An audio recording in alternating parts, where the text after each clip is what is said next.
Hello, everybody, and welcome back to the Pokeca Talk podcast. My name is Julian, OKJ Love. With me here again, Primalugia. Zach, how you going? You good? I'm good. I hope everyone that's listening and viewing is good as well, and I hope you as well, Julian. I'm good. How are you? I'm good too. It's been a while. It's been a long while. We've been busy. Year started off a little bit differently for me. Anyway, I just was busy with life stuff, and as much as I love making content, and we were talking about this just before we hit live, as much as we love doing the podcast, sometimes life stuff comes first. Everything's all good. It's just being a family man, priority number one. So inevitably, when my son goes and looks at his digital footprint, if you're watching this, you had a good New Year's break, a little buddy. Zach, how have you been? What have you been up to? It's been a hot minute. I have to be honest. A bit of a slow January for me. Not talking about Pokemon, but I just the past 2-3 months I've been pursuing not necessarily a new hobby. I was always into watches, but now I just have That's found. true. You love your found G-Shock. I love watches, but I just love to collect Casio watches. And the past 3 months I've been spamming them from Japan. And particularly I like the Frogman series of the G-Shock. Super cool titanium, super durable watch. And these watches like survive 30 years without breaking down. Just fantastic. Hey, on that, right? Because I started playing competitive Pokemon again, and I don't have a watch. Like, I have a watch that my partner bought me, and I feel like she would have bought it for me like 12 years ago. And I like wearing it, but it's like, it's an old analog watch. It's just, it's analog, right?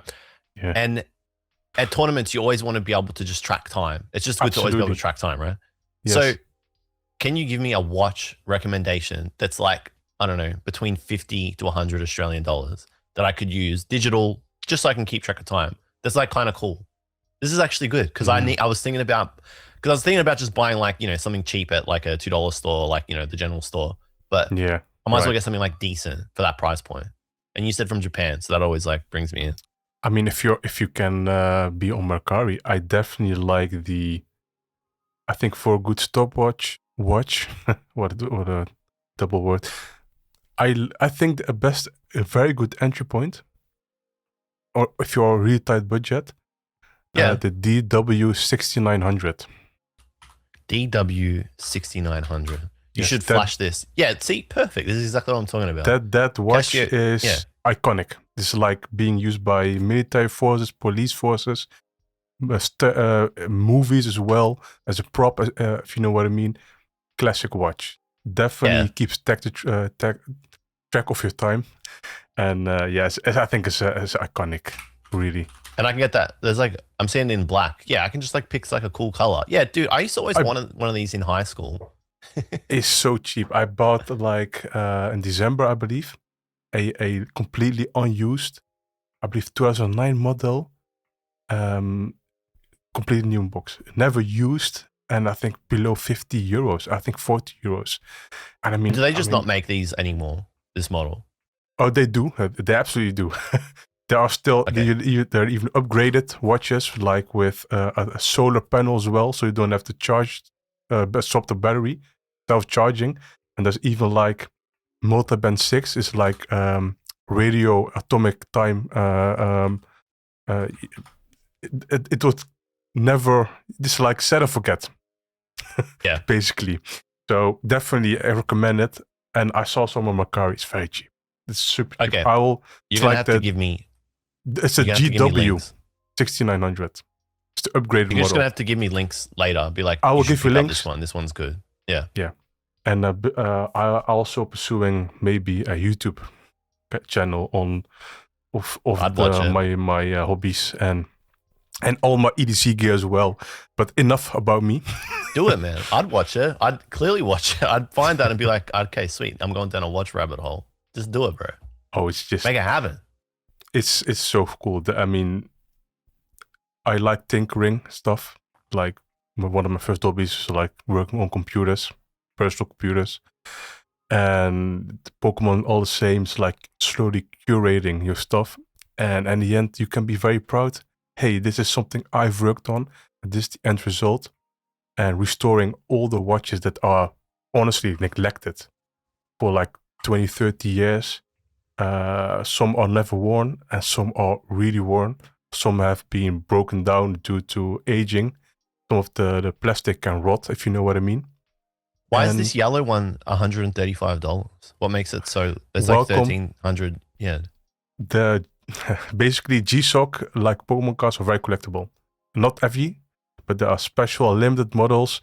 Some colors are more desirable. Some have like different versions. Some have collaborations as well. And especially the DW 6900 has I believe Casio is one of the pioneers in collaborating with people and brands for like the past 30 years, I believe. So it's very fashionable. This yellow one is cool.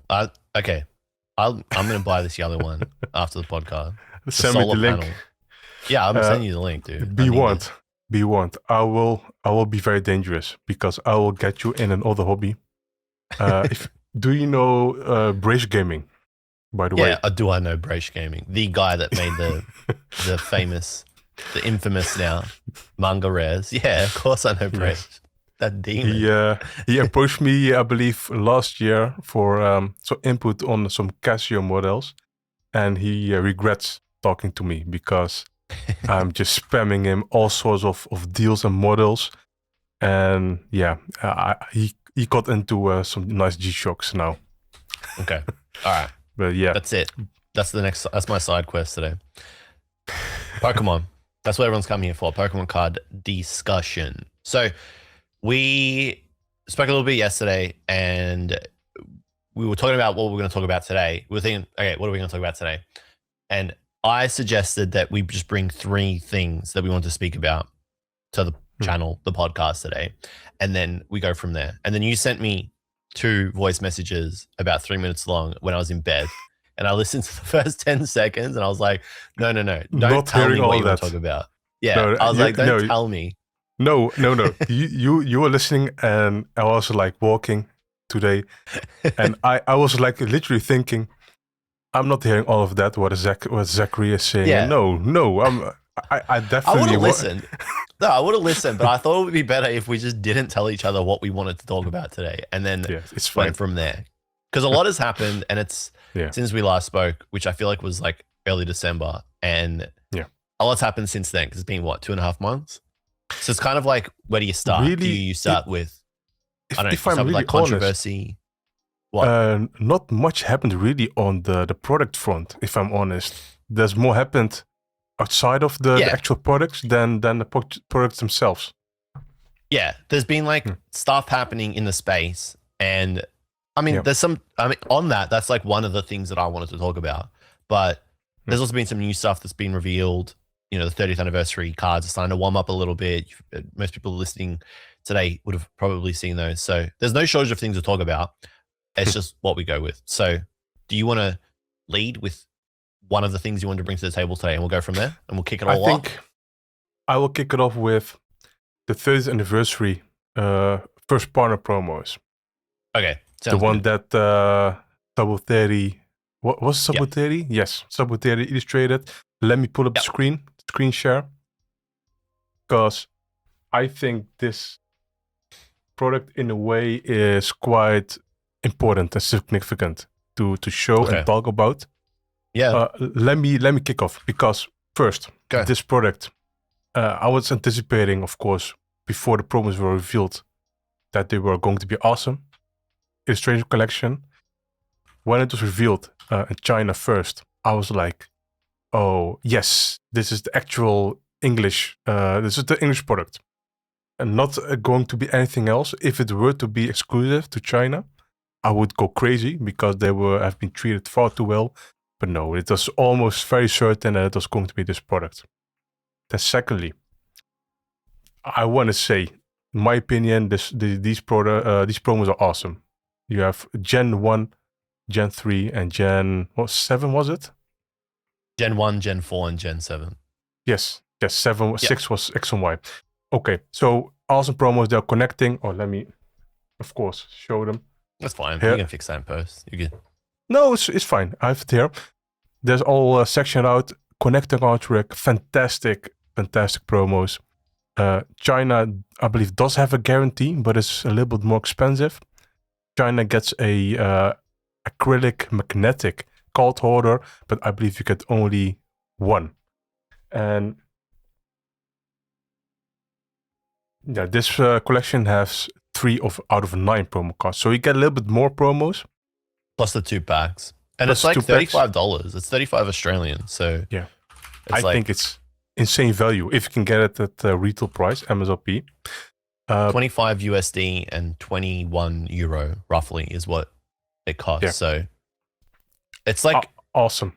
It's like the sweet spot for a product. And I feel like whenever Pokemon do these like packaged products, because look, I'm not the biggest fan of like how much plastic and people will hear this. I've been wanting to talk about this for a while with Pokemon, right? And I'm always like, oh, people are gonna think I'm like a greeny hippie, like, but it's like, yeah, but I am.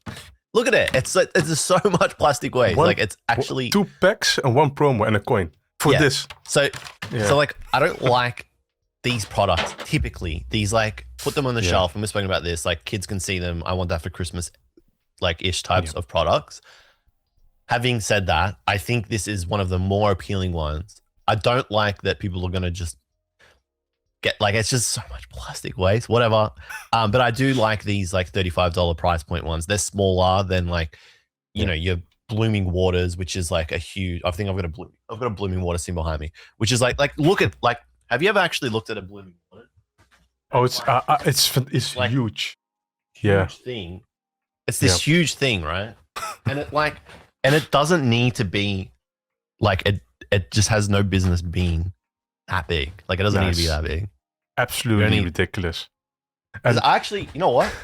Don't ask me why. I got a ruler next to me. So for some reason, right, you've got at least, right? This is wait. Oh, dude, I was trying to measure something yesterday and I was like, wait, have I been in the wrong scale? I might have been in the wrong scale all day. Did you measure up in inches or? No, I just for some reason was measuring in a weird scale, but I digress. This is at least 60 centimeters wide by 30 centimeters long, and it's 2 layers of plastic. It's just for like 10, whatever, how many packs. Stupid. Anyway, like you said, these are cool cards. Like the cards are great, right? I did a little video about this, 65 references to the games amongst all 9 cards, which is quite crazy. Some people don't like these, and look, I get it's fine. Like, you don't like everything, but some people were saying like they were fake or they look like stickers. And then I saw someone say like that's the point. They're meant to look like stickers. Like that's what they're going for. And like that hit the nail on the head. I think they're awesome. Like the second I saw that before the cards got revealed, the second I saw first partner collection and then 3 illustration rares, like touted in the description, I was like, that's going to be a surefire hit because illustration rares guaranteed, great. Promos like this, guaranteed, great. 3 in a pack, fantastic. Plus 2 packs, banger. And then when they revealed them, I was like, let's go. Great on the page, fantastic. Love it. The thing is, I'm going to touch on a touchy subject. There are people that are going to have hot takes and try to traffic bait. Of course. Yeah. I am very certain 5 years ago when this product or these promos were to be revealed, I would have seen far less criticism. I don't want to say criticism, it's just pure hate. It's not criticism. Criticism is, hey, I like the idea, I like the style, I like the promos and execution. I just don't like Saboteri style of the art. I get it. It's fine. But no, I don't like these promos. No. You are a hater. You know, I'm shooting now. Just you are a hater if you dislike the style of promos. They are putting effort into these promos. They are pretty. Honestly, to be fair, I don't see, this is a topic that I want to address later. But I do feel there's a little bit less soul and fun into making a lot of art rares in general. But I think this anniversary set is, I think, fantastic for the first product, actual promo product of the anniversary. But if you just say, I don't like these, I mean, why? Why don't you like these promos? I think that idea is fantastic. What do you want to say, Julian? I was gonna say how good is your like knowledge and like your I know how good your knowledge is, but I think I already found it. Smiths. I was like, how good is your like UK / like United Kingdom / Ireland? Fuck, I don't really know a whole lot about. What do you know? I saw the movie Billy Elliot, but I don't Mhm. remember how. As I know, sometimes if you say the United Kingdom and then if you include Ireland in, have you know about this? United Kingdom, Ireland. What do they call it? United Kingdom versus Ireland. They called it the. You say United What Kingdom, happened? They were fighting. I know what you mean. Why did the United Kingdom hate Ireland? Sorry, I'm going down. This is there important. was going on. This is all political. I know that the England wasn't very kind to Ireland. I'm not talking about Vinland Saga either. I'm talking about like what was happening way back then. I can't find. For some reason, don't the Irish hate the British? Isn't it like yes? There were some nasty wars going on. There's a movie Braveheart that is somewhat it was after that. It was when and that's why. Look, anyway, look. What I'm talking I didn't about. want to say UK store, but I looked it up. Smiths. So there was Smith. That's a department store. I know that store. Yeah, this is important. all of that for. Do you remember when that was important? Because I saw it's an Irish store, but apparently it's a British store. I didn't want to get it wrong. Anyway, look, the point is, before Prismatic Evolutions came out, okay, do you remember when Smiths leaked the back of the ETB? Yes.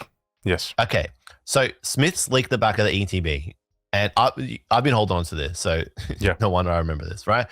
But they leaked the back of the ETB, and all the Evolution special arts got leaked because of that.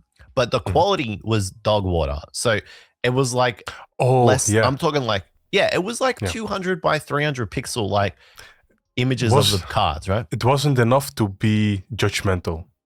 Correct. And people saw these. And one of the things I saw going around at that time was that people were like, these look mid. These look bad. Like these suck. And I remember I was on Twitter, right? And I'm like, this is the dumbest thing. Like, everyone can have opinions. This is the dumbest opinion. Like, you can have a dumb opinion. This was objectively a stupid opinion to have because people were judging this one component of it was people were judging these cards based on grainy quality images of the cards, like leaks, not unofficial reveals, right? That was one component. Two, everyone and their dog knew that once they saw the real ones, and they saw how good they looked in hand, everyone was going to want these. And like, sure enough, of course, when Prismatic came out, everyone went bash crazy over these cards, right?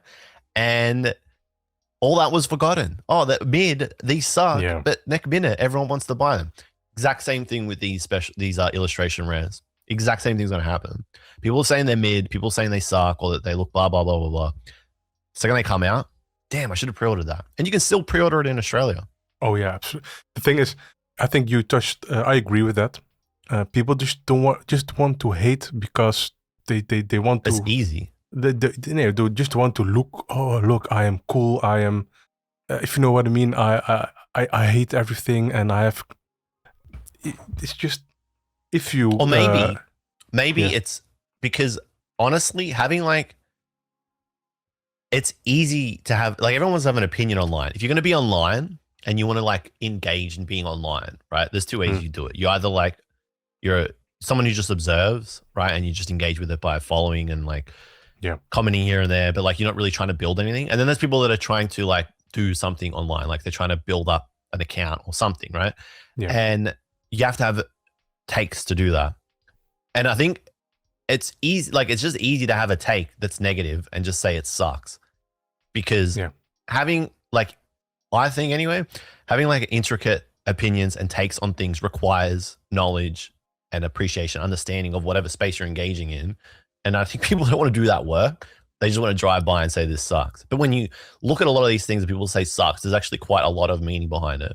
You and I, we don't automatically like everything Pokemon puts out. But when we see stuff like this, right, we appreciate it because we can see what's gone in and what's gone behind it. But Yeah, It's not for everyone. it's difficult. It's difficult for some people to do that. They just take the easy route. I want to have a take. This sucks. So stupid. It's like objectively stupid. I agree. For example, Umbreon Prismatic Evolutions. I am a big Umbreon fan. Is this the best ever Umbreon artwork I've ever seen? No. In my opinion, this is not. It's a very technical and pretty card. Is it my? Do I really like it? Yeah, I like it, but not in a way that I like the Umbreon VMAX or Karen's Umbreon or whatever other Umbreon.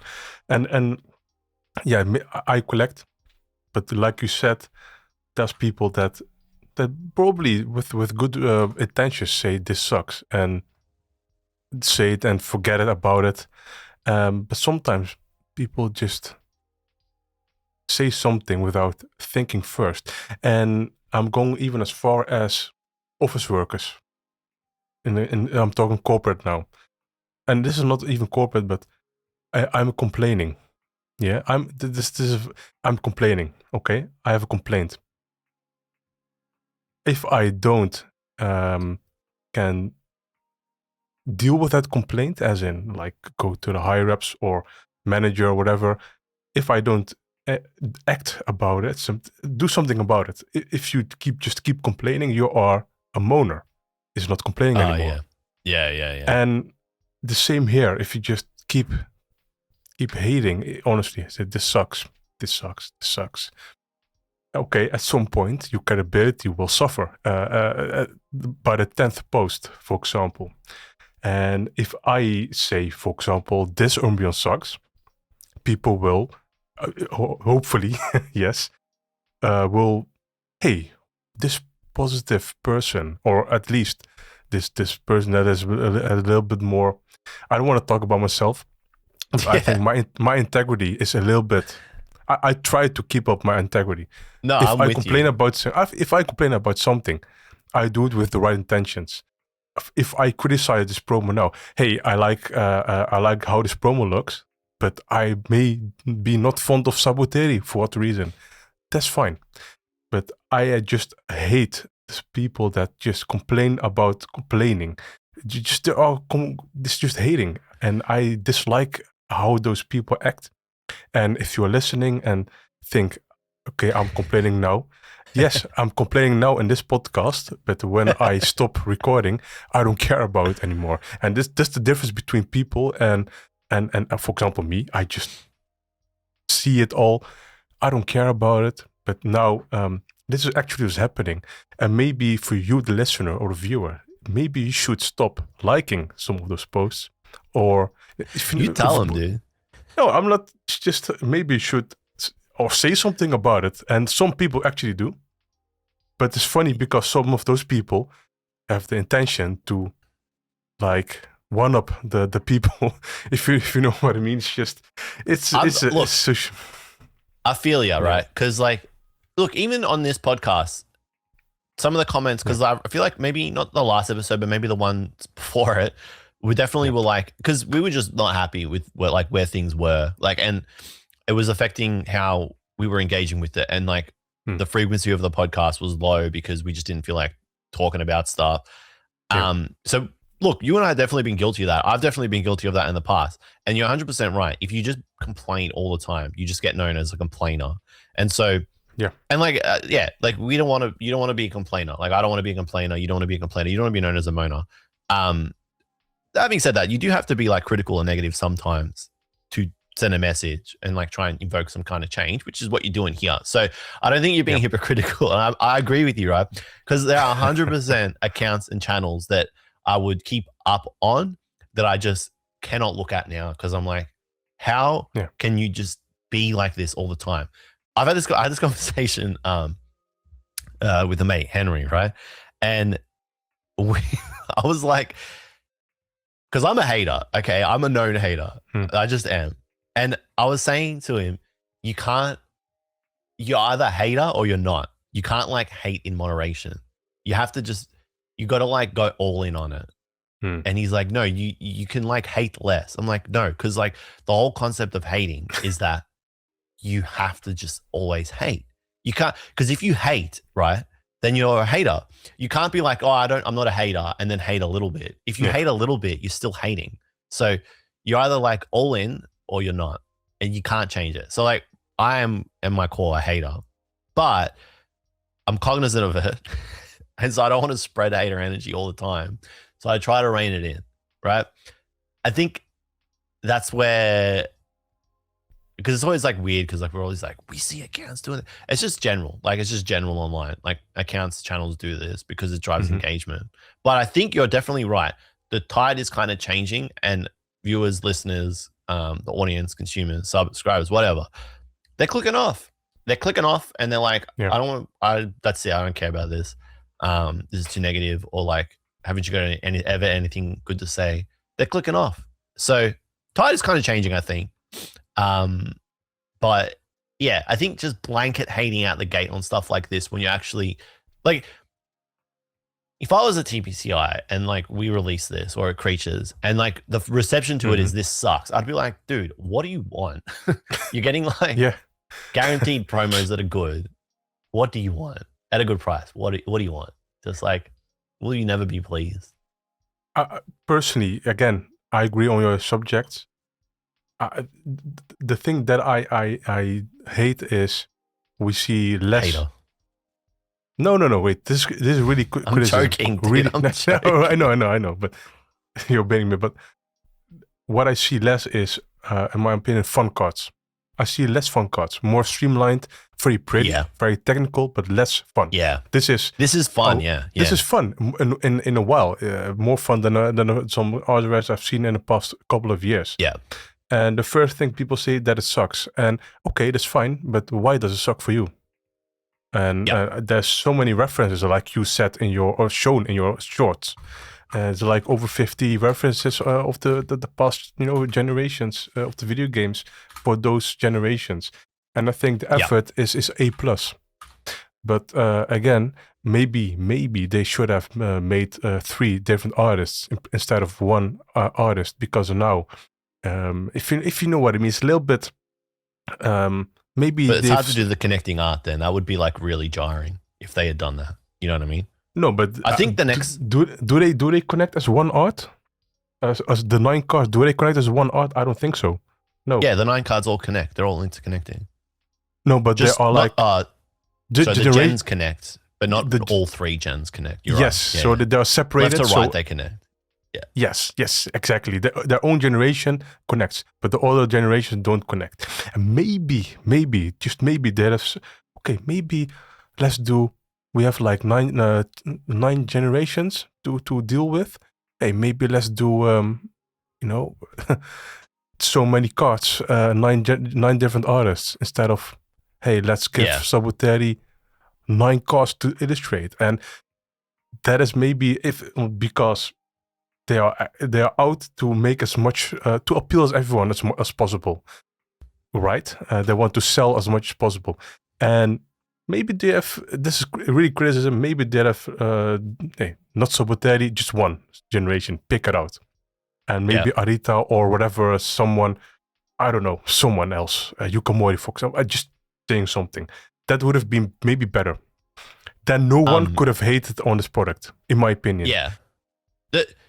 The play is actually, because you said these are like playful, these are like playful kind of cards, are simple. There's a Pikachu promo. It came out as like, it was the first Sword Shield Pikachu. It was the first Sword Shield promo in English and Japanese. It came in a box in English. And it was a promo that you got when you bought Sword or Shield from the Japanese Pokemon Center. It's the Pikachu. Figure collection. Yeah, the figure collection Pikachu. That's the exact same kind of card as this one. It's not by Sabuteri. That one's by Hideki Ishikawa. But exact same kind of card, right? Exact same kind of vibe. And look at it now. It's 68,000 yen. So it's about, 650 Australian dollars. So that's crazy. People will hate on these, but they'll want them. And the reason why I talk about the price there is it's a reflection of that want and that desire. Mm-hmm. This was a card that, it came for free when you bought the game in Japan. It was just getting handed out. And then all of a sudden, and I know at the time people were like, this is just like whatever, because you could get it for like, 1,000, 2,000 yen. And then all of a sudden, hey, wait, this is actually a really cool card. shows what Pokemon is about. And it's one of the few cards that links the games with TCG, right? Right. Oh, now we want it. And then you can't get it. So, wait. yeah. I think this is a great example. This is the Japanese promo is a little bit more limited because it was offered at not every store, but the Scarlet Violet one, which was offered with the purchase of a video game, Scarlet Violet. Yeah. That card is still around there. And I believe for the most part, like $10, something like that, $15. And now I believe it's still cheap. And that is a great example. I want to say I like this one more, the Sword and Shield version. But it's the same concept with the Scarlet and Violet's promo. In Japanese, it's 4,500 yen. I think I like the Scarlet Violet promo better, but let me put it subjective. But yeah, no, I see exactly the point. I know, I'm with you. I feel like this was in Japan. This was with the purchase of Sword and Shield. When you bought both games, you got this at the Pokemon Center. No? Right. Yeah. SP001, the black side, the promo on the left. Yeah. Look, either way. Either way, yes. We're going down holes. Yeah, look. Time will tell, as it always does in this space. You know, you can say these suck or they're too available, but look, I just highly recommend just dropping down a pre-order on one of these. Because you'll be kicking yourself if you miss out on them. Because we know what will happen. Someone will make a video, it will go viral, and then everyone will want the card, and then it will be too late. I can't imagine them pumping these out. Series 1, so like we're expecting to see Gen 2, 3, 5, 6, 9, 8, 10. 10? Yeah. So what I'm going to like to do is Gen 2, Gen 5, Gen 7, whatever. That kind of there's like one generation gap between. Very interesting. Yes, Gen 2. Definitely, please include a Lugia in there and a Ho-Oh and the Burnt Tower and everything. Please, you have one task TPCI. Do it, please. Yeah, my opinion. So much potential there. All right. Okay. So, okay, this is what I want to talk about. I was thinking about this morning.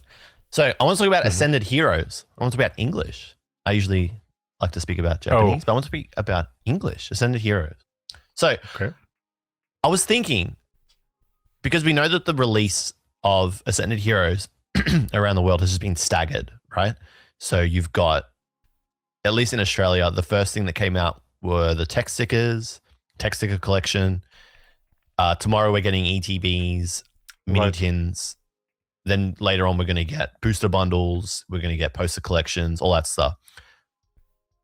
When Prismatic came out, and they've done this before with special sets, they staggered the release of the special set throughout, over the course of 3 months.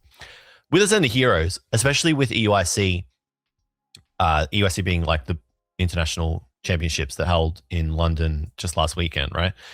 That was meant to be a new format, not rotation, but we were supposed to get Ascended Heroes cards into the format as playable, as competitive cards that you can use. There weren't a whole lot of new cards that were coming in, but there were some good cards like Pokepad. But because of the supply issues, Pokemon, they made the correct call, which was to postpone the inclusion of those cards in the competitive format because the accessibility was so poor, because the only product that had come out were the tech sticker collections. So it was just going to be absolute chaos if you were trying to get playables for this tournament. People were charging about 20 USD for Pokepads, which is a common card, which is also like kind of difficult to pull. So it will still be expensive, but I digress. What I was thinking was the staggered release of this set has in a way, it's bad, but I was thinking at first, I'm like, this stinks, but I'm actually thinking it's actually kind of good because I have excitement for the set. Like I'm excited to open up, booster bundles, some mini tins, try and get something good while I'm trying to get Pokepads. But I'm not tripping over myself to get this set. And I think the staggered release has kind of put a bit of a cloud over it. Or not so much a cloud, but it's kind of slowed the hype train a little bit, which is good. I don't see a lot of people going absolute bonkers for this set because the tech stickers came out, the ETBs have come out. And so like if you're trying to buy these from Rip and Shippers at the moment, I think they're charging between like 12 to 18 USD per pack, which is like wild. But people are seeing that and they're like, well, this is like way too expensive. Like, why would I buy this? So people aren't buying. Yeah. Some are, some aren't. People know that more of this is coming. And so it's kind of done this like weird reverse thing where it's absolutely like hilarious that TPCI can't get their ish in order to get like a proper release and like distribution across the world for this set, knowing how popular it's going to be. But in a weird roundabout way, it's kind of helped cool off excitement, but maintain it to the point where people still want to buy it, but people aren't like going bananas over it. Now that might change tomorrow when the ETBs come out, but I just thought it was interesting. What do you think? Am I insane? Am I looking too deep into it? I think you're onto something.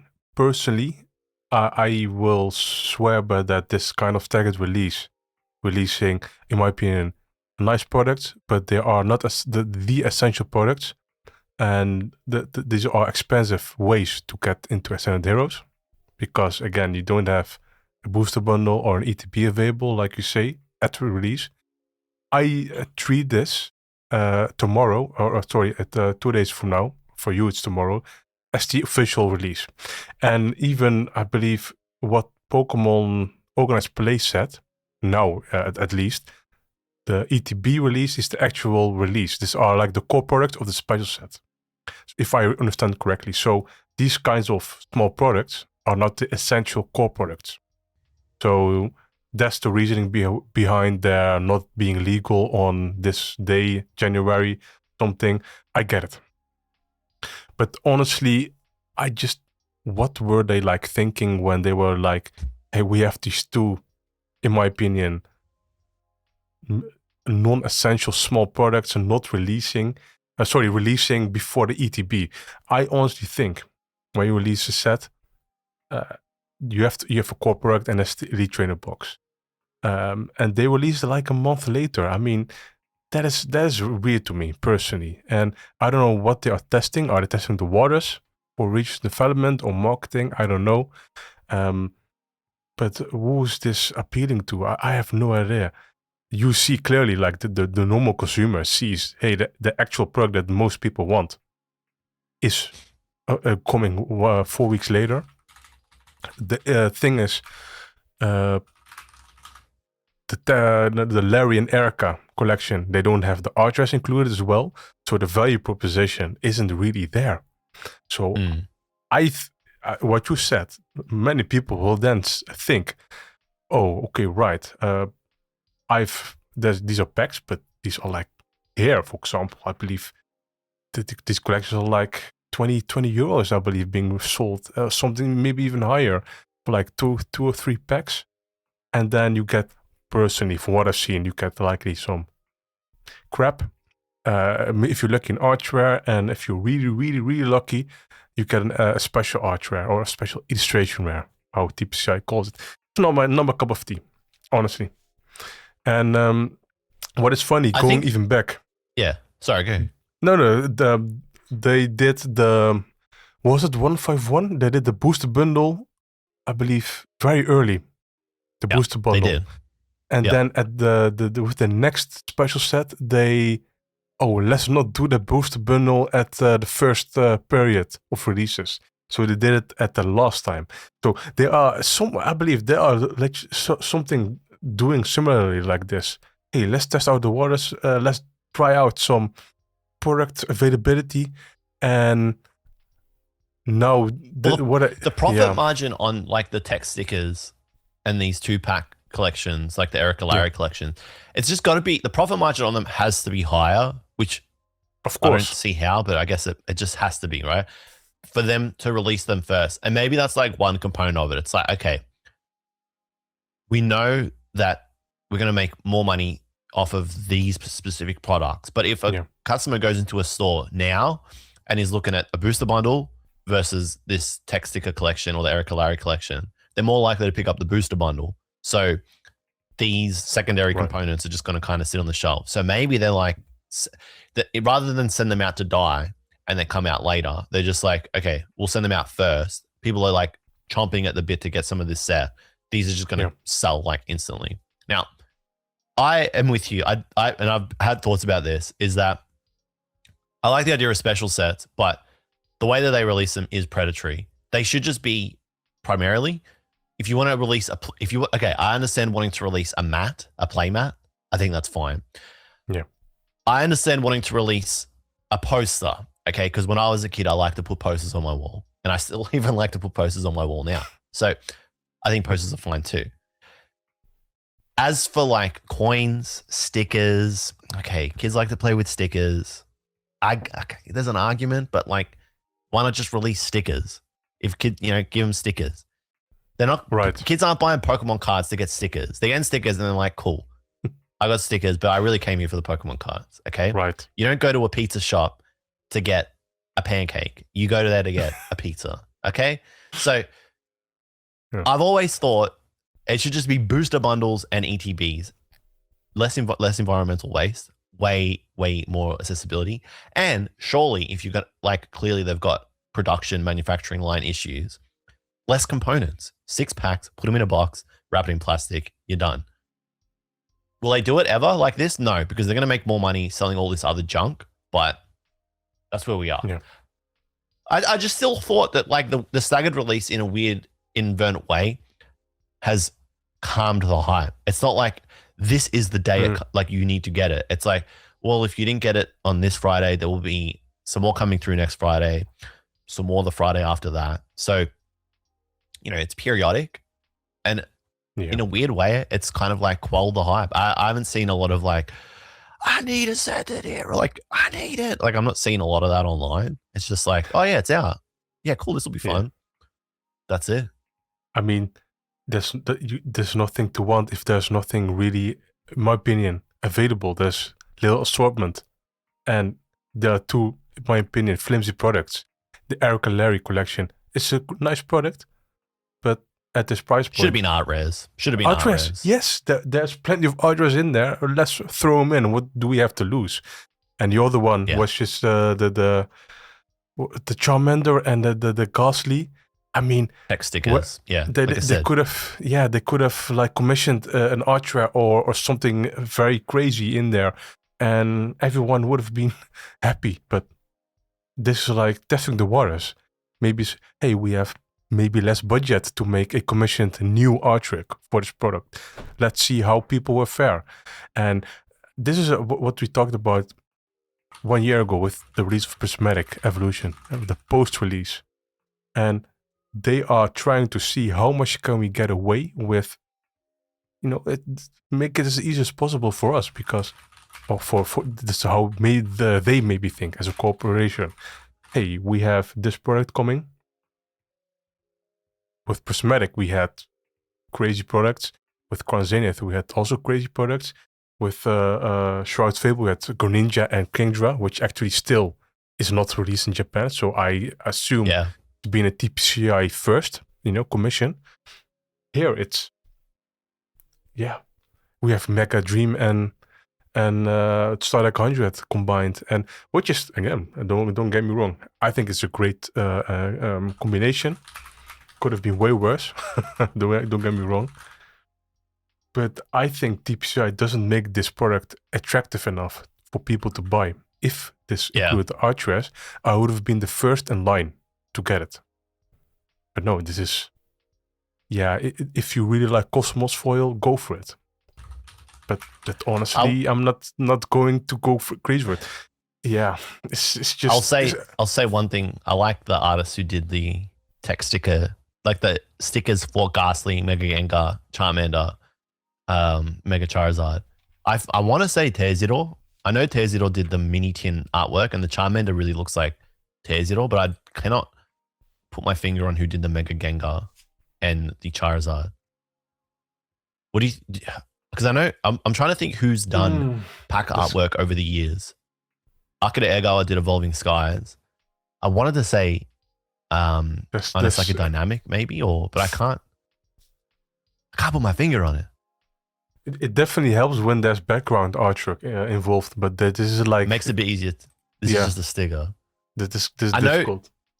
Art of Pokemon, shout out to Art of Pokemon, who listens to the podcast. Shout out. I have a feeling they're gonna comment.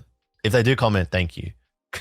we need your help. We need your insight. It's funny Look, because I talk with Kevin, Kev, a lot, Yeah. and we tried to discuss this out. What is this, and how, who, and where do we find this? This is maybe. I'm gonna ask him. He'll get back to us in like 15 minutes or something. Maybe he'll have his finger on the button. There's a Otumami. I think maybe it's this or that artist, but I've no clue. But maybe no, this is difficult. Maybe they have posted already, but Kev will know. I'll message him. He'll let us know. But right. Yeah. Look, I don't want to. I wanted to go one from me, one from you, one from me, one from you. But I actually thought Ascended Heroes. This will actually kind of lead into the second thing I want to talk about today. So I'm going to take a piece of the pie, and then it's back to you. So I was because I was thinking, I'm like, okay, there's not a whole lot of Ascended Heroes hype. I just said that before, but I'm like, maybe that's just in Australia, in my little bubble here, or maybe, and this is what I'm talking about, maybe it's because I am now just switching off from certain things that I'm just not seeing it. So after the last few podcasts and over the last couple of months, because we're both, well, I shouldn't speak entirely for you, but I've been kind of like disgruntled, haven't liked a lot of what's been going on. My solution to it, rather than constantly complain about it, was to just switch off from it. And I've found that a lot of this stuff that's going on, if you just turn off from it, it's not happening. And you can literally go business as usual, keep collecting, nothing changes. My case in point, the Logan Paul Illustrator Pikachu. It happened. It only happened because I saw a couple of tweets pop up on my timeline. But that little button, not interested in this post, kill me, Ganai. I don't want to see it. Hiyoji, hide it from me, right? Beautiful, God-blessed, sacred button. You don't see it. And then you don't get angry about it. It doesn't make you sad. It doesn't change your day. It's actually incredible if you just switch off from a lot of like this junk that's happening. Yeah. Business as usual, man. I mean, I've been doing it for the past year, and it's funny because do I want to be known as a gatekeeper? But this kind of news is like appearing at the IT tech news websites that literally doesn't have anything to do with this category. Yeah. And they're suddenly talking about grading cars and PZ10, and then it's like, please just stick to your computers, laptops, all tech related news. Not this. This is not your. I know it's easy points for traffic, but I feel again it's like WWE match. It's like personally, it's too American for me, and it's not. I'm not trying to diss the United States, but this honestly feels like it, and this is. Well, it's news cycle stuff. Like, look, it's just this too loud. You do get news cycle stuff everywhere. I know you said the United States. I'm not trying to be an apologist for what you just said, because actually, the world's changed. You can't. I love America and I love the American people, but that news cycle stuff is like everywhere. I think it's every country. I know the UK's got a massive problem with it. Australia, it sucks here as well. But you turn off from it, you don't see it. No, I'll give context. Not the news cycle, Zach, but you can't say they're watching us, dude. No, how this auction was promoted. Sorry, the correction. Okay, yeah. How this auction was promoted, it's like watching a WWE match. Sorry to say this, but yeah. In that sense, that is quite very American, as in, hey, now we are. You know what I mean. You are listening to a WWE narrator. Sorry, not dissing the whole country, but that whole auction was very WWE style, and for me, it's easy to just ignore because they are trying to make as much money as possible, which is fair enough. Yeah, but not for me. That is really it. The whole thing with that, and I had been wanting to make a video about it, just like a short little, think piece. think piece. I'm quite the intellectual. Mhm. I wanted to make a video talking about how the whole thing with Illustrator Pikachu, everything that Logan Paul was doing up to it was just marketing, rather Yes. than go the traditional because like traditional marketing routes, say early 2000s, late 90s, even like early 2010s, marketing campaign. You go to a marketing company, make us an ad, give us a billboard, give us a 30-second ad, whatever. Like you'd see it, targeted ads, whatever. They'd come up as ads. That kind of marketing, it's a component of marketing now. Back then, it used to be the core. Julian, a WWE SmackDown match was more believable than what we saw here of Logan, what the Logan Paul That's did. why Sorry. everything that he did, all the tweets, all the engagement baiting, all the posts, the videos, the little things he'd put in, it's just a way to make it be topical, have people talking about it, and it was better that people were hating while they were talking about it than liking it, because the hate generated more clicks, more eyes, more engagement, more impressions, more interest in the auction. And then in the end, like you look into it, and at the same day that the auction happens, he launches a rip and ship company, basically. So everything is just an ad for the next venture. It's like, if you didn't look at it, it didn't have, you had to just shut, it was like a flame, shut the oxygen off. There's no flame. And so I think a lot of people did that. Like it sold, but it sold to a specific crowd.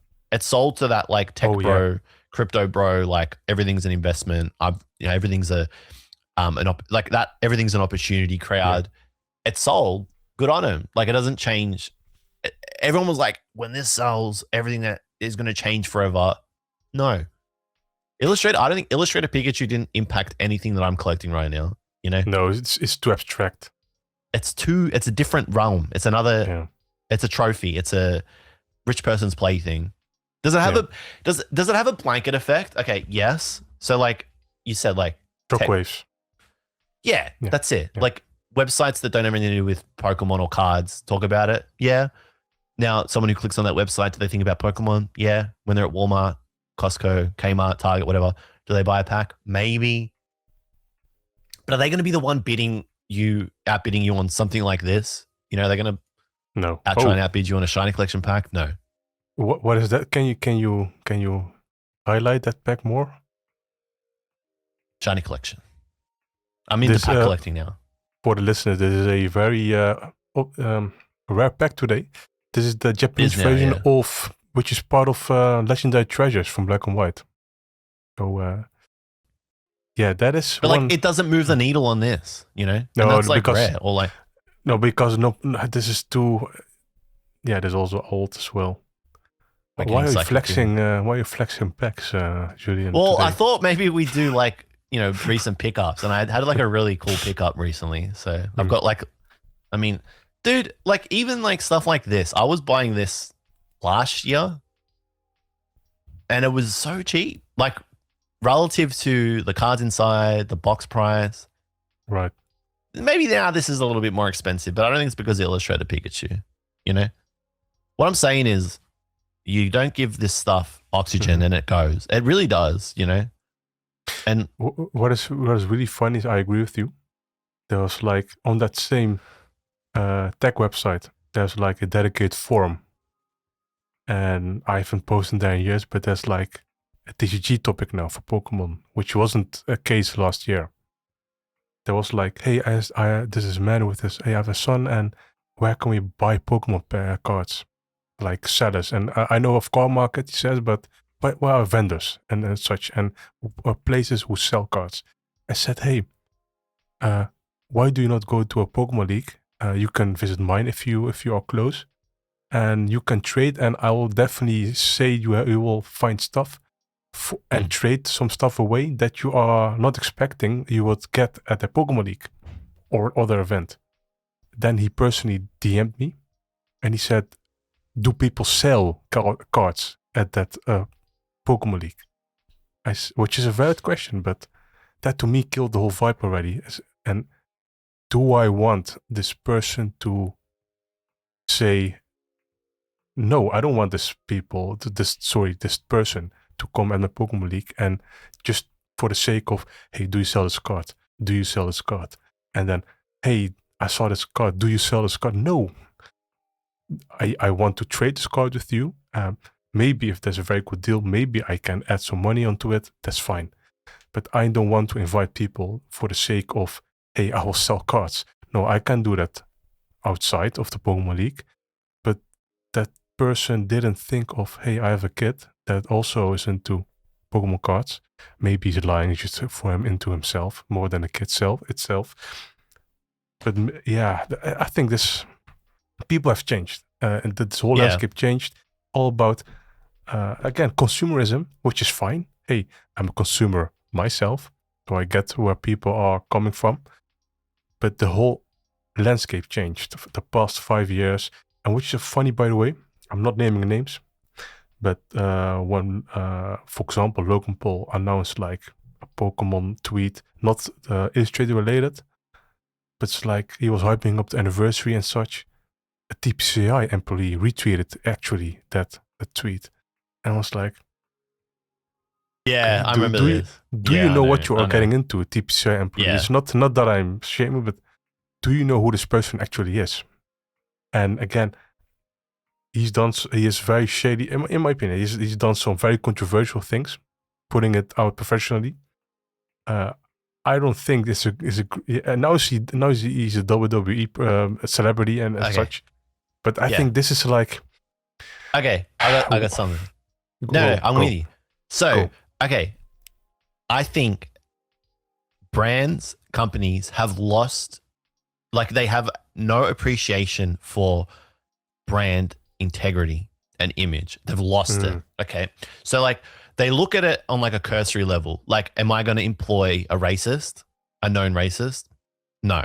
You know, am I, they like, cause they like tick boxes. Like, am I going to employ a bigot? No, a known bigot. Cause that's going to like be bad optics, but like retweeting an innocuous tweet, fine. But, and so like, that's where some brands, right, have kind of lost an understanding of integrity. Why do I say this?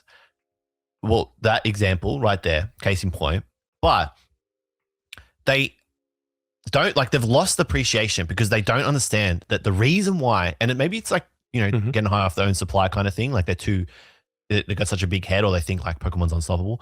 They think that that the brand is so strong that it can weather the storm. But what they're missing is that the reason why the brand is so strong and has stayed so strong for so long is because they've stayed out of that stuff. So it's Pokemon did not get big because it retweeted and it posted about some famous celebrity engaging in Pokemon. Okay. Pokemon didn't get big because you saw the Super Bowl ad. It didn't get big because they did a Super Bowl ad with Lady Gaga, right? And the other actors and actresses, right? Yeah, I know. That's not why I got big. Yeah. I saw a tweet, someone comparing the 2016 Super Bowl commercial to this one. And the 2016 one, dope. The 20th anniversary one, it was really cool. That's the core of Pokemon. That's like why Pokemon gives you the, you know, the yeah, I'm a grown man, but it gives you like the, you know, the goosebumps on your back. It's just like, yeah, that's what it's about. That's the fun, right? So, however, it doesn't need Super Bowl, in my opinion, to be exactly. No, this too mainstream. But it can still have a Super Bowl ad and still maintain the ethos of the brand. Case in point, 2016 ad. So brands have lost. Long-standing brands are losing that. Now, does that retweet of Logan Paul's tweet mean that you know Pokemon's going to fall apart? No. But it's a little crack. You know, it's a little slither, and like you know damn well that if Pokemon keeps doing stuff like that, and maybe does like a full collaboration or engagement with someone like Logan Paul, that it would be seen very negatively. There would be some people that would be like, this is sick, this is awesome, right?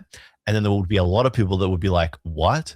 And the people that are sitting there going, what are the foundation?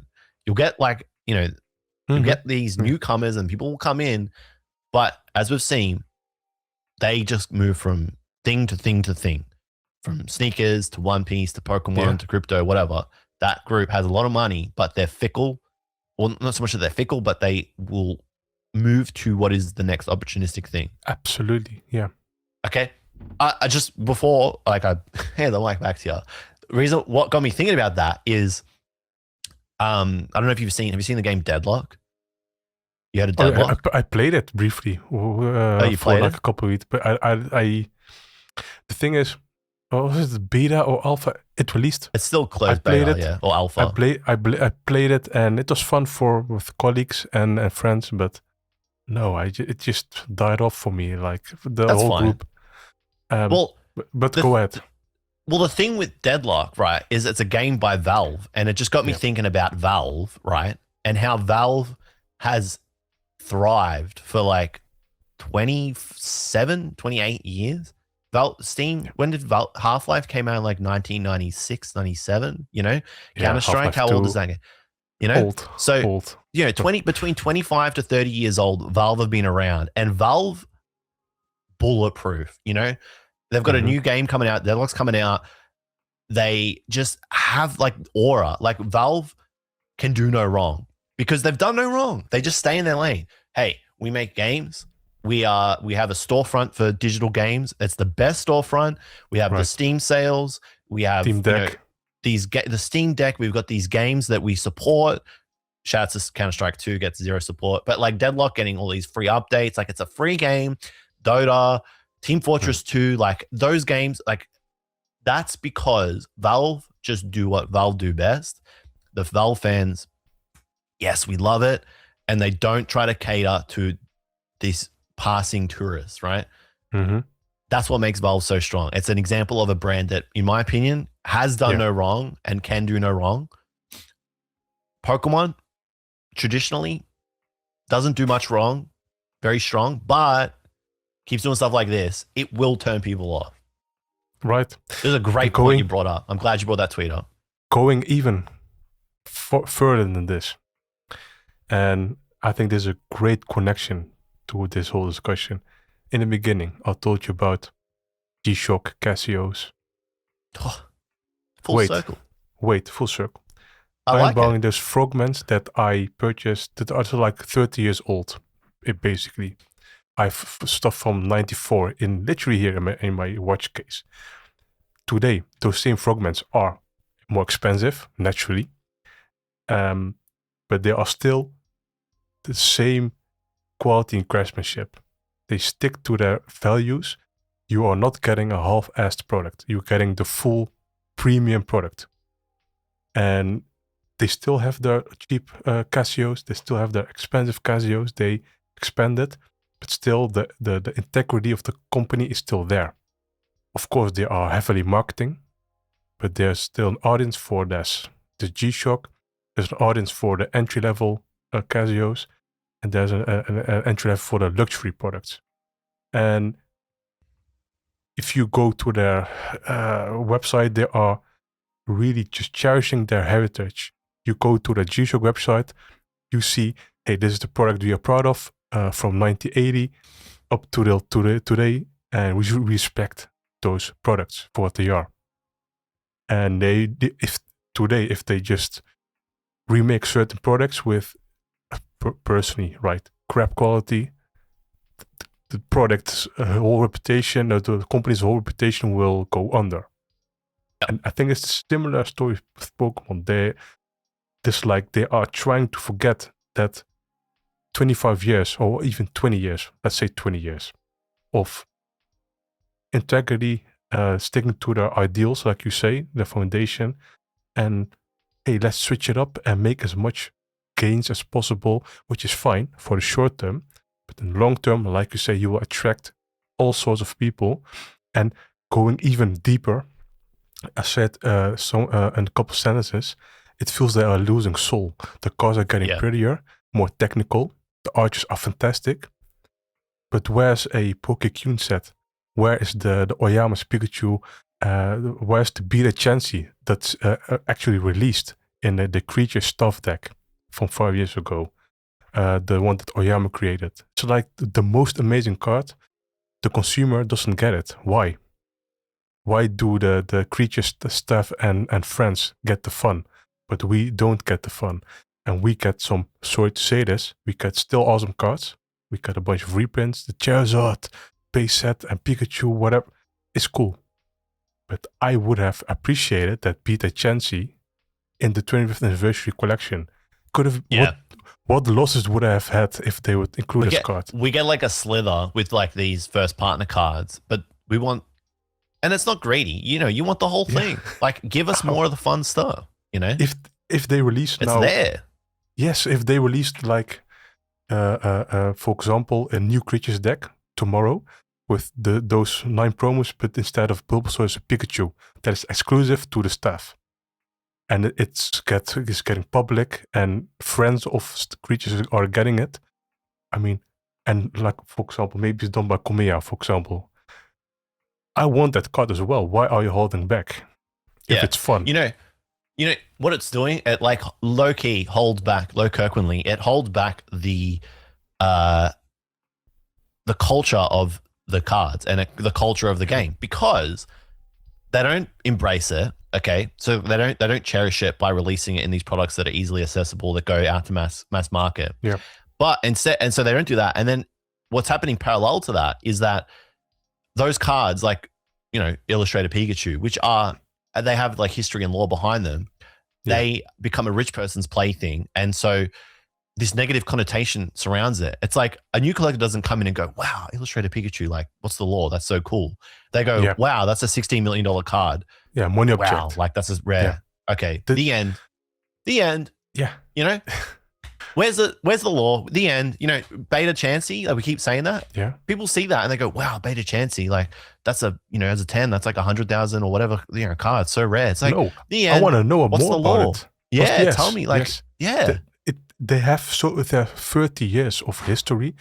So much amazing. Talk about it. That's what I say. And they had during Black and White, X and Y, they had the illustration collection books. They didn't do one. The last, they did a magazine.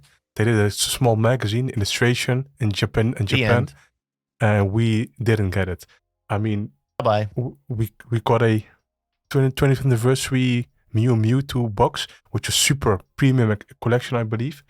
We got that illustration collection localized in English. They hid it in that box. Yes, it's like hidden. Yes, which is super expensive. I mean, give it for free at Pokemon Leagues. If you do that, make a new box or whatever, just sell it for like $30. There are generally people interested. And heck, again, include them with Pokemon Leagues. Hey, this is, I want to say, the small booklet. There's Komiya or whatever Illustrated talking. And how cool would it just be? Hey, this is my art, and what I did is I was thinking while doing this commission, whatever life story this person had behind this card or whatever input. They have so much history to tell. And this is what you are afraid of, probably, and me as well. In 10 years, again, this is what was actually now happening the past 5 years. This is the cracks I've seen with Prismatic evolution. They are just, you said it 1 year ago, white paper, white card in that booster pack of set. I mean, call it rare, and people go lose their mind and see it as a money object. I mean, like I love that argument. If they literally put in Ascended Heroes a black card, it just was like a black blank card, but it was like 1 in 10,000 packs, and it just said Pokemon on it. It just said it had the Pokemon logo. Yeah, would it be like 1 in 20,000 packs? Would it be rare? It would, like 100%. It would. It's stupid, but it would.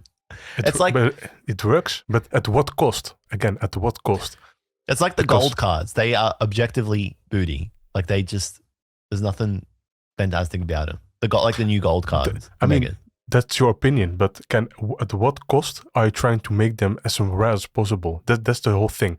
Because gold cards, the regular UR cards that are now extinct because of this, the mega UR cards, are now silly rare. Again, and that's fine. But on the other hand, what are you trying to achieve by doing this? So they are personally trying to damage their own 30 years because of this long term. Because what you are trying to attract again is as much people as possible, and that's fine by me.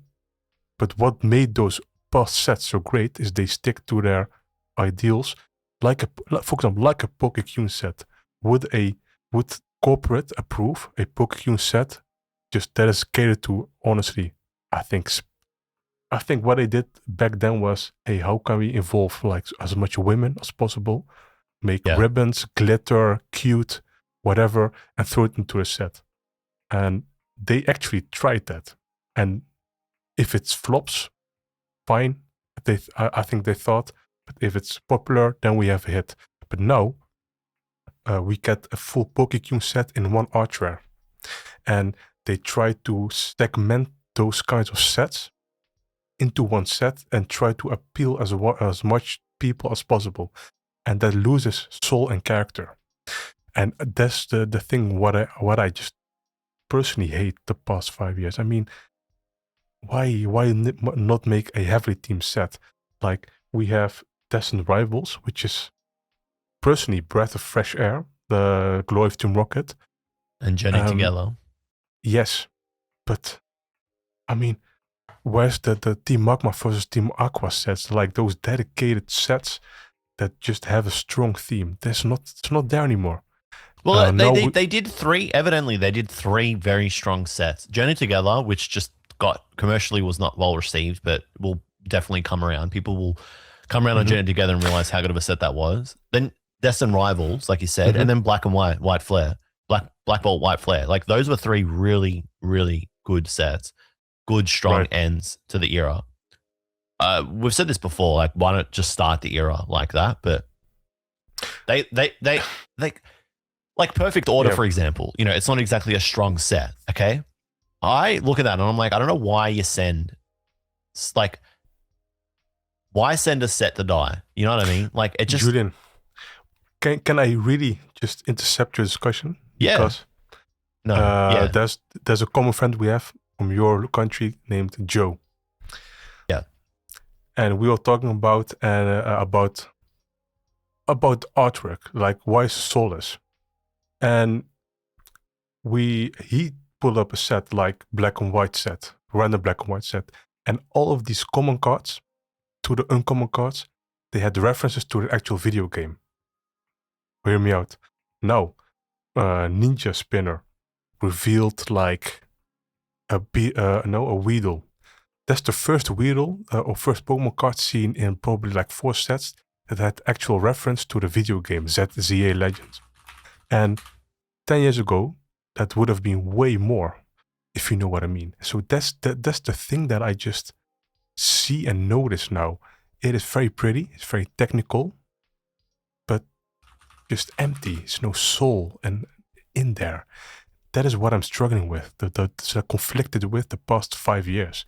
It's so nice, but it's just nice. I mean, you can have a pretty car, of course, you know, but does it have soul? No. And it's like that's why like they send certain sets to die, like Perfect Order, I think, just, you know, and so they'll do that, but they won't do something like bold, like Pokécune or Shiny Collection again, because they're worried that it's going to be negatively received towards one demographic. When at the same time they'll make a set like Perfect Order, which doesn't look as strong as Black Bolt, doesn't look as strong as Destined Rivals, doesn't look as good as Journey Together. Like, it's some good cards in it. The illustrations, there's nice cards, but there's always nice cards. Like from what I see is, hey, oh no, we have to do this video game lore and move on. And it's just okay. We have to do this. It's like 9 to 5, and that's what I'm vibing. Again, maybe they think this is completely different. I know how Japanese culture works, but this is like too streamlined. I mean, it's just. I don't see. Okay, now I'm playing ZA Legends. No. This fairy can super pretty. I can skip this set, and I haven't purchased any card from this set, and that's a statement. I haven't, and I can miss this set. I can skip it, and I will play Perfect Order pre-release because it's playable. But what even going back? This is quite abstract, different topic, touching Japan culture. The Pokemon card channel from Japan, they were like reviewing a set. Was it Perfect Order or something else? And they were like actively judging. The hosts were like reviewing the cards, and then vanilla cards were there, and they just somewhat jokingly skip the card. So this sucks because this is like a vanilla card. And they removed, or at least unlisted, the video because of the complaints that how can you disrespect my card that I like? And no, they are not disrespecting the artist or everything, but they're this is like a genuine discussion. The creatures themselves are not putting effort into making playable cards enough. They're putting vanilla cards in pretty cards. And which is even more funny, they revealed the third art rare. Yeah, and mind you, the channel was originally intended for, I want to say, the player base, for the Pokemon card channel. Then the third was revealed, the art rare, and the only thing they had to say, it looks amazing, it's cute, and it's running in the grass, and the video ends here. And mind you, again, this is a channel that talks about how it plays, what deck you can throw it in. We play the cards into the deck, and I think this is a perfect summary of, okay, they lost identity. They just so they feel forced to just say it with a straight face, oh, nice, cute, and no, I don't have an opinion. And this, like, look at the you go and look at like the old videos on the official Pokemon card channel where like they used to run around, they used to do all these like silly crazy skits. Costume skits.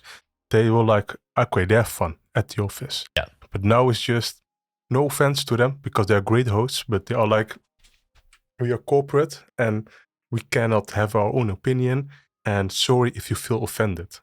No, I mean, you are for the Pokemon card players, show us how to play this card into a deck. And they can't because they have to reveal how nice this artwork looks. And it's basically vanilla card. It doesn't do anything. It's just pack for 20. Okay, nice. Have a great day, everyone. Goodbye. I mean, and then they have to remove that video because someone was somewhat offended because of it. I actually didn't watch that video and I kind of wish I did. Did you download it? I believe it's still unlisted available. And if it's unlisted, you got to send that to me. I got to watch it. I will send it because it's hilarious. You don't have even to know Japanese because they're laughing when they're skipping a vanilla card. And they're just saying, this is bad, this is good. It's like a format that they did. But again, coming back to that video, it's just so streamlined. I mean, I have to send that third video as well because it's hilarious. I think this absolutely summarizes everything what I'm feeling. Just, okay, Pokemon is too big for its own good now, as in there's no character anymore, no soul. And maybe this is the way moving forward. But yeah, this is how my hobby is personally getting ruined in front of my own eyes. Damn, Zach, when you say it like that, it sounds super grim. I was gonna say we've had look, I struggle with this because sometimes you see the comments and people are like there was one episode someone left a comment, they were like, oh, it's such a negative episode, or like really grim talk or whatever. But like, look, I personally, and we were talking about this before we hit live, like I personally don't find value in coming on and being like, wow, a PSA 10 sold for this, a tag 10 sold for this, or like it, like I got better things to do. You know what I'm saying? Like if you were like, J Love Julian, I want to do this podcast with you and I want to talk about cards, and that was it, I'd get bored. I'd be like, if I was going to spend an hour or 2 hours doing something, I'd rather go and play games for like 2 hours. You know what I mean? I got better things to do. So I got no value in doing that. And I know you don't have value in doing that. Don't see value in doing that either. We did talk about like being a hater and being negative and stuff. It's just tough because people, you know, the battle of being perceived online and not caring about it. It's like, shouldn't care if people think you're a hypocrite or whatever. like you should know and have your own values and know who you are. And if as long as you know who you are, it doesn't matter. People will always try and perceive you in a certain way and try to like twist and contort you to make you look like a contradiction. That's just that's human nature, I think, anyway. Absolutely. So when you go down a hole and you're like, they ruined my hobby, it's like it's dark, but it's valid. I think it's entirely valid. You know, this is my opinion. Well, I feel a case. No, because it's like it's case in point. Like you literally gave an example where, like, even because like I'm a TPCI criticizer. I don't want to say hater, but I'm a criticizer, right? But you bring up a point where creatures themselves, who are like calling the shots here, like it's coming from creatures. They're 1/3 of the arm, right? Yeah. Creatures have some instruction or lack thereof of instruction, where their official channel revealing the cards is revealing it in a way that the audience themselves are seeing as negative, then it's a problem. Where if it's coming from the top, because it's not like creatures came out and said, oh, like laugh at the cards. No, what's happening is that there is a lack of instruction to be like, here's the new set. This is what we're going for with the commons, uncommons. We brought these artists in because we felt like they could portray X, Y, and Z. Yeah. And here are some debut artists for this set, because traditionally the start of the year, the first few sets always bring in like a slew of new debut artists. Maybe highlight when you get to the dugong, speak about this artist. You know, when you get the Mingo's card, talk about Mingo a little bit, you know? And we know that this is just, you know, a ferret that does nothing. It's just like a fodder card. But the artist behind it, or like the direction, was this, and we're proud of it. So highlight that. That's it. Like, bring that's them in it. the studio. Yeah. In the studio. Like, why not? Give some, like, if you got nothing to talk about, find something, you know? And so it's a lack of instruction. Going even further, there was like criticism because of those vanilla cards. Make those cards better. There's like an active discussion on X. There's like top with bulk cards. Make them valuable to play. It's free, if you know what I mean. Make them playable. Why do you include trash? Vanilla. Yeah, I always say trash, but make them not vanilla cards, please. Because you have so many cards. You have bigger cards, bloated sets, if you know what I mean. Stop producing vanilla cards. Make them playable. Give them a purpose, not being just an empty card. And this is like a very interesting discussion, even on Japanese Twitter or X or today. And this is like, again, identity crisis.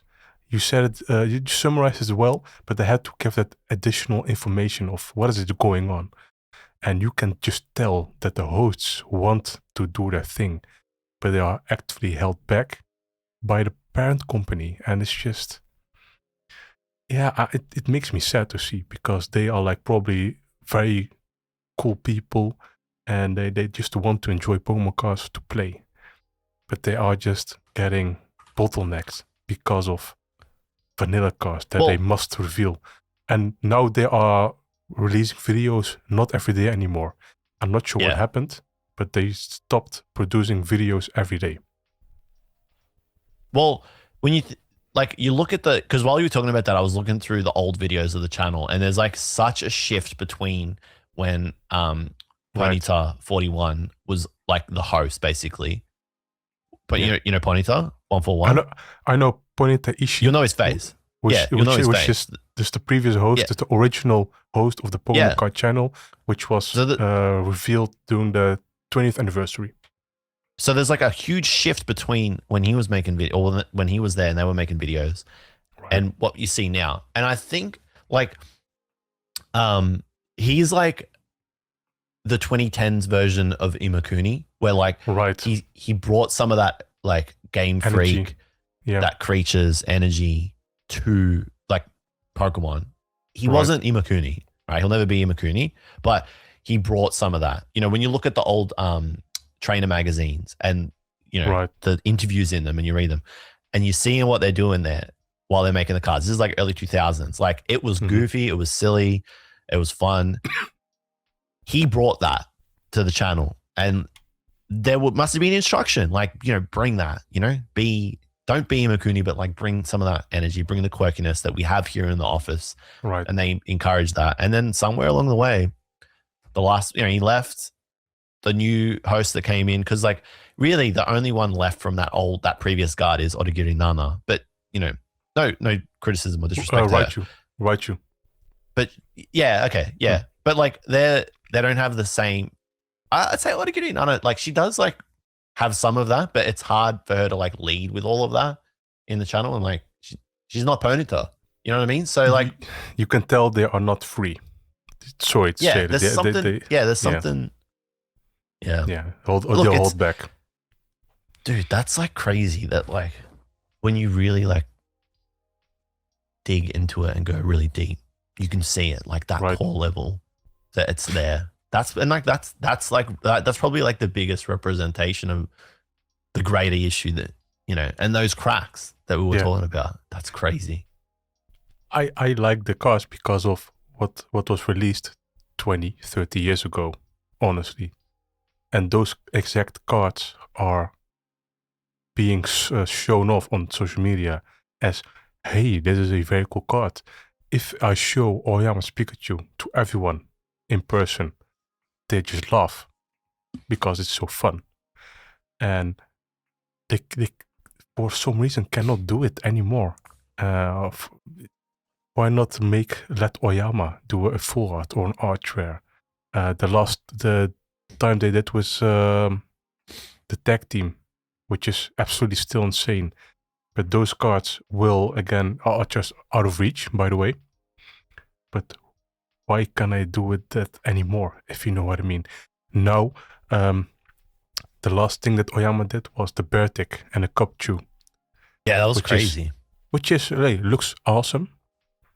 Came out of nowhere, but it's just, what is it doing? It's restrained. It's held back. Yeah. Yes, they are commissioning this. It's Goku in chains. Original producer for this commission, but I can tell. Put Oyama, this picture on the screen. Okay, wait. This is what the Bertic is. You can just put this on the screen. That's Oyama's Bertic. I sent it to you on Discord. Just open that image.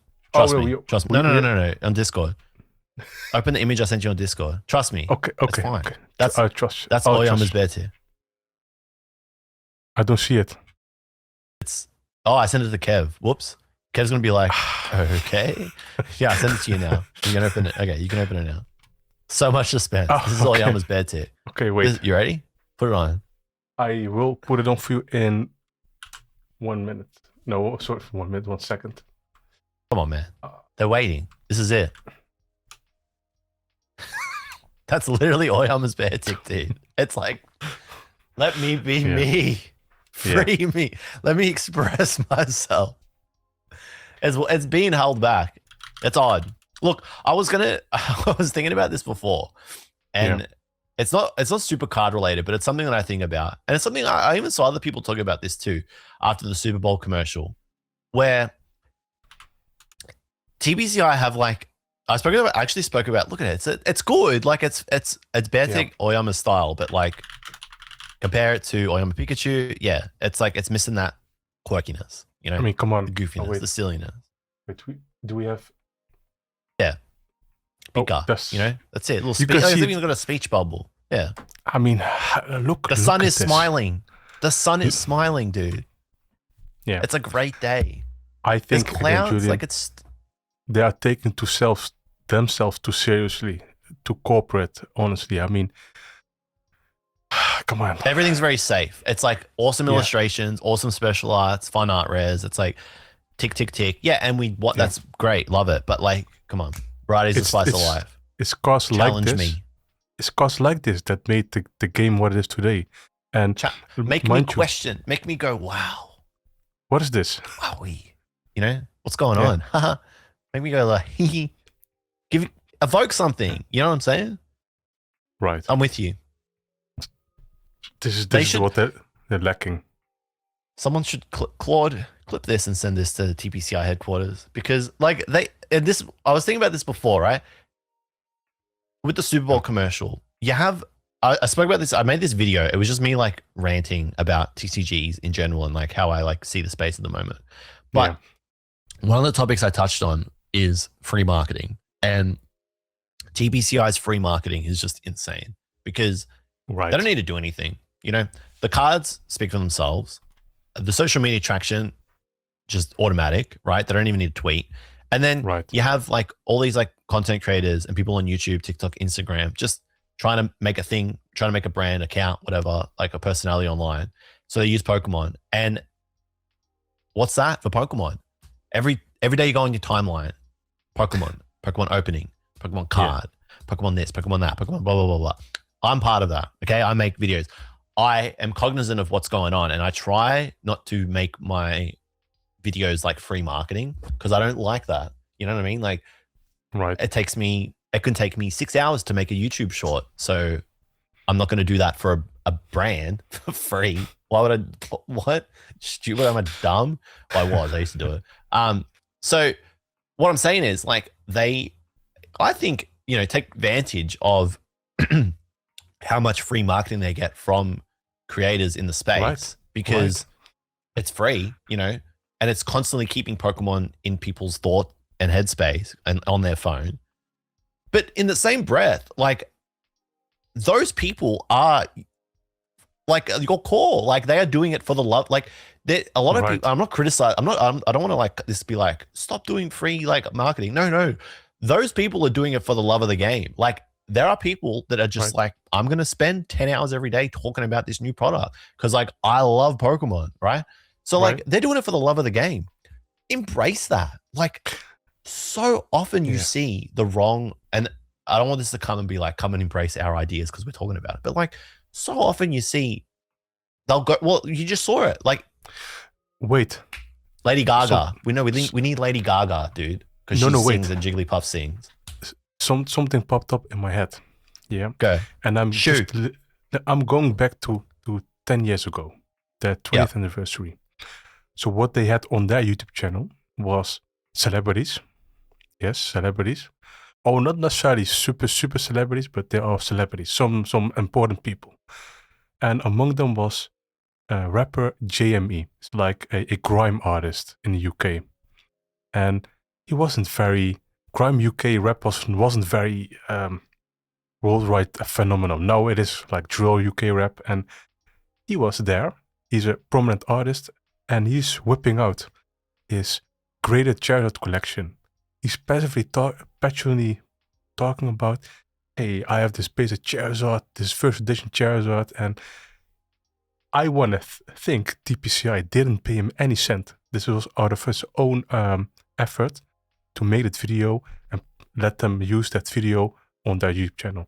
Then you had Jordan Sparks, which I believe showed off some of the stuff she had as a Pokemon fan, if you know what I mean. And Jordan Sparks is like an older artist already, but I know she did some crazy single with Chris Brown, and we're talking about 2010s. But that's very genuine. Now, what I see is they pay Lady Gaga indeed, Lamine Yamal, the very, very hot football right now. But you can just tell, hey, I like Zygarde. Nothing against that, but I would have preferred him sitting in a room like average people and say, hey, this is my old DS, this is my Switch that I used as a kid, and this is my actual thing that I use. I would have appreciated it more than, hey, like you say, Lady Gaga, I can sing. You don't have to pay a cent to those people. You have literally, like you say, free promotion. And why is it that they can't do that anymore? But they could 10 years ago. I mean, what changed? Nothing. I mean, you have even more people. I mean, I remember Central C, this very, very famous rapper, worldwide rapper now from the UK. I believe he was like whipping out his DS and then it was shared on social media. It was like even next to Sabrina Carpenter or something like that. And she let them use it. I mean, what kind of marketing do you need? There's like people actually enjoying stuff that I make. Now it's about Nintendo. Same as about Pokemon. You don't have to do it. I mean, it's free. Just take out your camera. Yeah. Let the people talk. Just like they are talking themselves into what they like. You don't have to send them a script. But like, even if like the brand is like worried about it not being like marketable or anything, you can bring those people in. You can give them like a script. You can give them like have it be like a week thing, a little bit of media training or whatever to like get them up to speed, and then it will come. You can, and then just, you don't want it to be too scripted, but like you give them some talking points and some just guidance, and then let them go, and you'll get like there's like a lot of talented people in the space online making stuff, talking about things.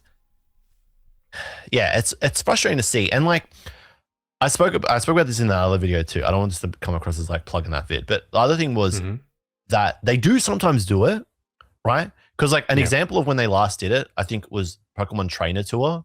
I don't know if you remember that. Right, I remember that series, yes. But they send it out to die. Like they're like they plop it and that's it. There's no like no movement. You know what I mean? Like if Logan Paul can do what he does online, right, with his tweets and his rage baiting and whatever, like you see it with accounts like Opera GX, the Twitter account, and like TeamSpeak, Discord. Like they employ their social media managers know how to play the game, know how to like market things in a way that is like, it's corpo, but like it's also like true. They bring in the right people. It baffles me why Pokemon don't do it. And I think it's a failure, not just on Team BCI's level, but now obviously with what you were talking about too, Ed Creatures as well on the official Japanese Pokemon card channel. It's a really weird thing. It like I said before, is it going to be like the end? Is it going to spell is in the next year or two? No, but there are cracks.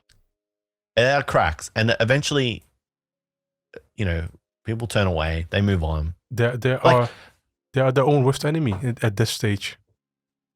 But I don't know if you saw when OP 14 came out, right? One Piece latest set, was it no, not the heroines? OP4. That's EBO 3. No, EBO 3. The Azure C7, right? What happened? They sent a case to Leon Hart, right? Who's a Pokemon guy. Okay. For an opening. And that was like their content creator marketing. And it's like, Bandai, what are you doing? This game came out 22, 23, right? Right. It's been supported by so many different like One Piece creators online. Right. There's plenty of them. And then like you finally like dabble in like online creator marketing, and then you go to a Pokemon guy traditionally. Like, and Leonard is traditionally a Pokemon guy. It was so badly received in the One Piece space. Like rightfully so. It was just terrible optics, right? It was so badly received. The video did terribly. The ratio was insane. The amount of people that ratioed on Twitter, and like, was it Leonhardt's fault? No, absolutely not entirely. Was it a bad deal to take? I'd say yes. I think as a creator, you got to have like some awareness to be like, what are the optics here?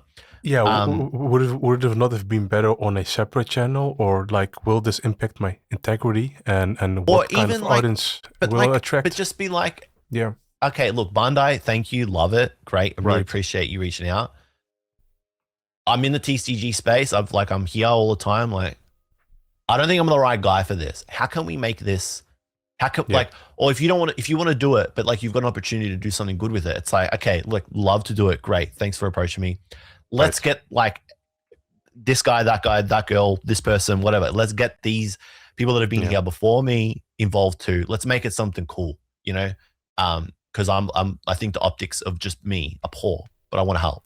There's like, it's just like that's what I'm saying. Like, so it's not even just like a Pokemon thing. Like Bandai out here doing the exact same thing, and you've seen that's like an example where it was like very, very negatively received. Like it was bad. Like I feel like. Sorry to interrupt. I feel like Bandai, again, I know that the content that Bandai released for the past 10, 20 years, sorry to say this, but it's all been average. I think it's the word average. They had Dragon Ball Super card game, and was the Final Fantasy card game for a brief while, and all this different. Was it Final Fantasy? They had all sorts Digimon, of. Gundam. They have everything. Like tried everything out, and there's small moderate success, and then they pull the plug, like you say. Now they have, I want to say, great potential on their hands.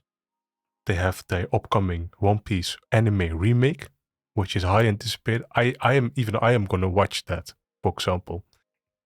And then you want to, instead of keep your integrity, try to appeal as much as possible, to appeal to a wide audience as possible. Try to get into One Piece. And what you're doing now is, if you try to, like you say, involve someone with Pokemon in there, which is a completely different audience, you are literally disrespecting yourself as a company and brand. That's what I'm saying. Like, what you could do, but this is me, hey, how to play Pokemon, One Piece TCG from a Pokemon card player or something like that, but not let's open it and pretend maybe he does actually like One Piece. I don't know what this person likes or whatever, but no, this clashed too much. Let's leave it. But there's also, again, like you say, somewhat to the creator themselves, to be honest to themselves, instead of quickly jumping to the opportunity. But yeah, this is also, again, I think it's 80% fault of Bandai, not, holding on to their integrity. And Yeah. I think this just, what do I have to say about it? I think I said enough. Yeah. Weird. I didn't think we'd end up here. It wasn't on my list of things to talk about today, but that's how it goes. Just interesting, isn't it? That's all you can really say, to put a I know dot point on it. Much of the audience wants us to talk about how cool the cards are, how nice I the don't think cards so. are. No, I don't think some of our collection, and I know that there will be comments saying that, and I agree with some of the people, but I already do that, if you know what I mean. And this is like the stuff. This is like the effect of trash taste. Like, it originally was an dedicated anime podcast, if I remember, but they are talking about everything non-anime related. Yeah, like I don't know if like coming on and being like, oh, let's do show and tell, like, is what we want to do. Like, we can, but like, if we did show and tell, it would be like a pissing contest. And I think you'd win, as in, like, it'd just be like, oh, I've got this, I've got that. Like, the stuff I've picked, like, I think probably what we should do is we should bring back like pickups. Pickups is good without having to go like, I bought this like 20, 30 years ago, or 15, 20, whatever. But like recent pickups, I think is like chill. Maybe we start with recent pickups in the next episode, because I like it. We could but do I like where we ended up. Yeah. Like, I liked what we spoke about today. I value these more meaningful conversations more than showing off cards, because I know I can show off cards anytime, any day, and whenever I want to, because they likely won't leave. And how cool it still will be. But again, there are bigger, personally, I value this couple of hours more to talk about, I want to say, raising concerns, because this will later impact I want to say us, our own enjoyment of the hobby. And I think there needs to be time and room, space for that as well, because I don't want to talk 2 hours on my own channels and accounts about this. And this is an ideal place to talk about it. And maybe this is what people hoped for when we created this podcast. But I said in the description, real talk, if you know what I mean. And there's not real talk to talk about on the art of cards. I mean, we can talk about it, but it's not real talk, because we talk already about it. And I think a key thing about this podcast is we do it unscripted, no script. That keeps it genuine, and whatever you think of us, go ahead to think of us, but I assure you, no scripting, no fake talk. And we didn't script it. We didn't. No. Of course, we will. I denied it. I said don't. I said no. I said I don't want to see what you want to talk about. Yes, you I said. think I think a little bit of script is good. I think we bring back card pickups. There's some stuff Sure. people always ask me like what I'm collecting, and I might even make a video today. Sure. Just talking about some of the stuff I've picked up. But I reckon we bring card pickups back. Start off with what we picked up recently, if you have picked up anything. Oh, That's our way definitely of like talking about the collection. But yeah, if we did like Yeah. show and tell and like card history, it just comes up. We spoke about it. It's there. Yeah. But nah, I don't look. Well, Zach, I reckon it's about time to wrap it up. But I feel like we left a bit on the table, so we just have to save for next week, surely. Right, definitely so. I think this is a productive conversation, and I definitely look forward to what the audience has to say. Yeah, And, I'm keen. Yeah, everyone always says this at the end of the video, like, let us know what you think. But like, we did talk about some pretty weird stuff today. I wonder if anybody thinks anything about it, or it's just I like, don't know. whatever, dude. I have no idea what I talked about the past 2 hours, but this is like a summary of what I've been thinking the past 2-3 months, and Yeah. what I've seen on social media. And yes, unfortunately, I still look up on X sometimes, but that is my curse. But I think yeah, with the comments, we absorb them. We don't Yeah. like directly address them, but I definitely absorb them anyway. So keep them Yeah. coming. I'm cognizant of what you're saying. I'm aware. I'm aware. sure Zach is as well. I'm always aware, but I don't always reply, and that's sorry to say it, but that's Yeah, I'm not. my If, nature. if anyone replies, it's usually me on the Poker Guardian on the Poker card count. Very sorry for that. But yeah, I'm very aware.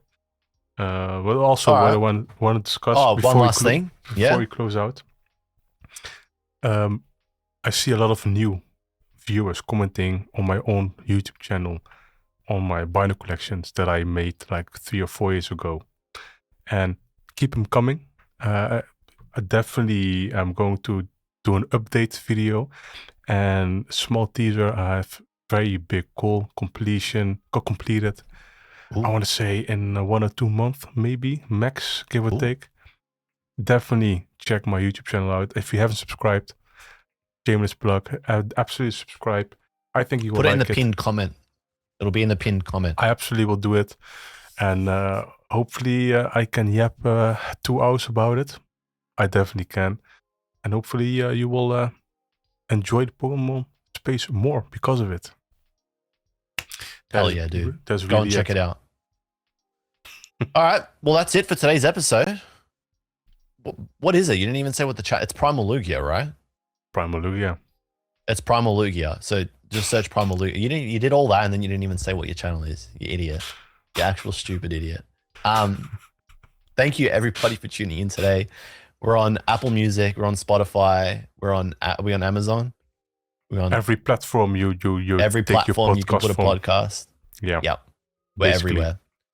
Primal Lugia YouTube channel. OKJ Love YouTube channel. I'm on Instagram, TikTok, Twitter. Here. I am That's not on it. TikTok. PokerGuardian.com. I am not on Instagram. I rarely post on X, but I'm still active on X. And that's basically it. Thank you everybody for listening. It was good to be back. When will the next episode be? I want to say next week. Don't hope for it. Could be. No. Pencil No. it. Let's say we're going to target Sorry, it. I made a joke. Sorry, I made a joke. I made a joke because I know it's very. We'll target it. We're going to target it. Let's just quit this episode. I have a planner now, so I write in my planner. Oh, you do? Yeah. So I'll be. It's me. If a lot of the infrequency is me, Zach is a good man. It's me. But anyway, thank you for listening. Zach, What do I get in return?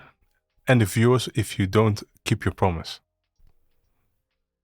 Nothing. Nothing. Okay. I'm not doing that. That is disappointing. Like, follow, subscribe. Thank you for listening, everybody, and we'll see you next time. Have a good one. Goodbye. Peace out.